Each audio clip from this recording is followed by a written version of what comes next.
45 past the hour. Joining us now from Washington, Reagan historian Craig Shirley, Harold Ford Jr., Reverend Al, and Tom Brokaw still with us. And Craig, if you could bring us back in time, because there was a time when there was opposition to Nelson Mandela and Ronald Reagan's part in this story. Craig.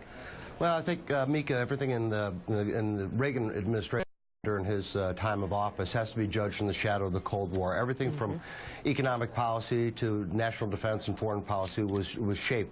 You have to remember, we were losing the Cold War as of 1980. You know, Europe, NATO was falling apart. The Soviets were in Central America. Southeast Asia had fallen. And really, in the context of the Cold War, the Soviets were winning and we were losing. And so one of Ronald Reagan's great missions was the defeat of Soviet communism, and that took precedent not over everything, but that was at the head of the checklist. And so, but, you know, apartheid existed in South Africa under the administrations of Franklin Roosevelt and Harry Truman and Dwight Eisenhower and Lyndon Johnson, every president going forward to Ronald Reagan. Reagan was the first president to come up with a policy called constructive engagement, which was to disengage from apartheid and move toward black majority rule without falling into the bloodbath that happened in Rhodesia and Cambodia, which pushed both of those countries into the communist camp. He wanted South Africa to be free, black majority rule, and stay in the free world role. Tom Brokaw, just even constructive engagement, which is choice of words by Ronald Reagan, complicated time in terms of a relationship. Well, as I'm sure that Mr. Shirley will agree, it was not a slam dunk for the administration. There was a huge debate going on in this country about no doubt whether we should have constructive engagement or not, and how much pressure you can put on through that. When I went over there, when the sanctions were still on, there were a lot of American businesses saying, you're hurting us more than you're hurting South Africa. And that was the debate that was going on in the highest levels of the administration, the American economy.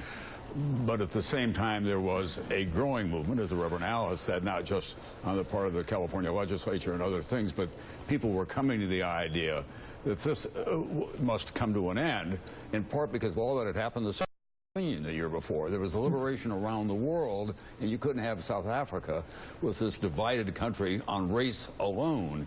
Right. And then the inevitability of it came to F.W. de Klerk and other leaders of the apartheid government, because they could see that their country was only going one direction, economically and politically, and they would be the villains in history. Craig. Yeah, just adding on Tom's point, the issue of economic sanctions was not a clear-cut issue. As a matter of fact, the largest single tribe in South Africa, the Zulus, led by Chief Buthelezi, were strongly opposed to U.S. economic sanctions against South Africa because he knew it was going to hurt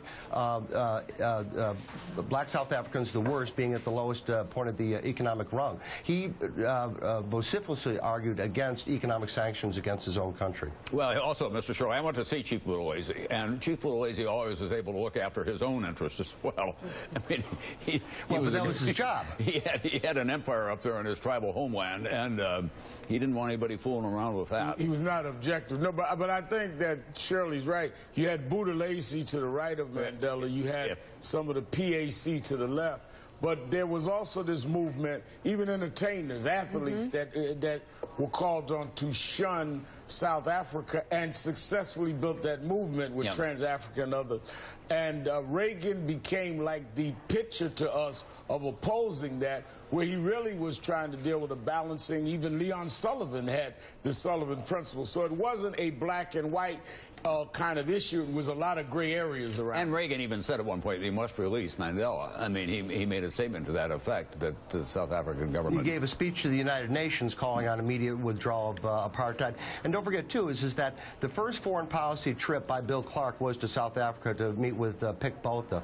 And he told Botha is that the United States government, finds apartheid repugnant, and they urge changeover as quickly as possible. And also, the Reagan administration put pressure on the South African government, the white South Africans, to withdraw their forces from Nambia, which led to black majority rule in Nambia peacefully, without a bloodbath taking place there. All right, let's bring in NBC News Chief Foreign Affairs Correspondent and host of Andrea Mitchell Reports, Andrea Mitchell. Andrea, I'd love for you to reflect on the time in history that Tom and Craig are talking about, but also Nelson Mandela's legacy. Well, the legacy is so enormous, as Tom knows better than anyone, and Reverend Al, who was in the movement.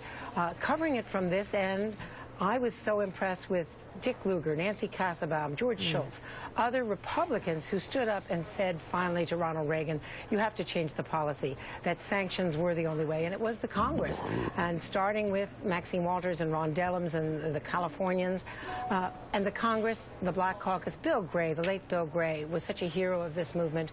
And those were the people who pressed for compromise and tried to come up with a consensus that Reagan could finally go along with. He still vetoed the bill, and it was the first foreign policy veto that was overridden in a century, actually, when Ronald Reagan's veto was resoundingly overridden with strong Republican support.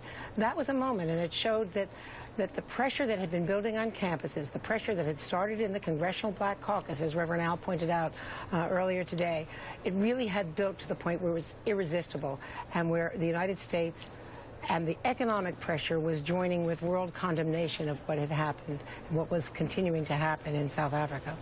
And Craig Shirley, in closing, you're the author of December 1941, 13 Days That Changed America and Saved the World. Tomorrow is the 72nd anniversary of the attack on Pearl Harbor. Before we go to break, your thoughts this morning on that momentous day in history.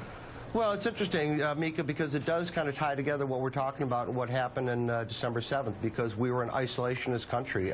Both sides, both Democrats and Republicans, were isolationist the afternoon of December 6, 1941. By the afternoon of December 7th, everybody was internationalist, and we became forever an internationalist country, including, you know, acting as a world policeman, right or wrong, standing up to global communism, and trying to bring about effective change in South Africa.